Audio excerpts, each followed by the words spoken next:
Net neutrality has been debated globally.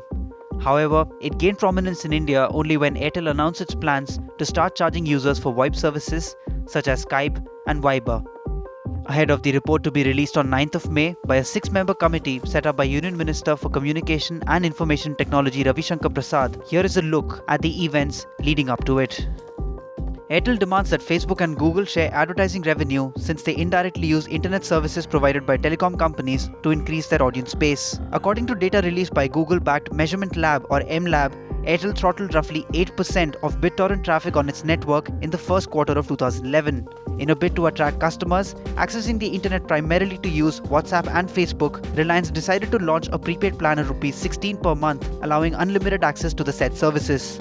Aircel partnered with the Wikimedia Foundation to offer access to its mobile website for free to its roughly 60 million customers, giving Wikipedia an unfair advantage over other services and developers.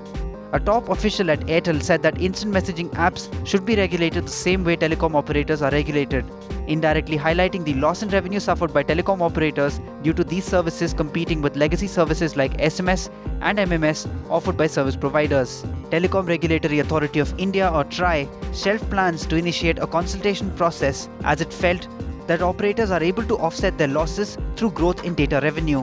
Airtel announced its plan to make calls made over their data channel chargeable separately, which was met with strong opposition from the internet community of India.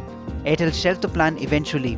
Airtel announced the Airtel Zero platform to allow free access to certain websites and apps that choose to sign up with the platform. Developers of these websites and apps would have to bear the data costs of the users accessing their content. After numerous videos posted online explaining the concept of net neutrality, the consequences of violation of net neutrality and a campaign initiated by users of popular social media website Reddit India, Flipkart opted out of the partnership with Airtel. TRAI released a 117-page consultation paper addressing the issue of net neutrality in India, inviting the public to share their opinion via email.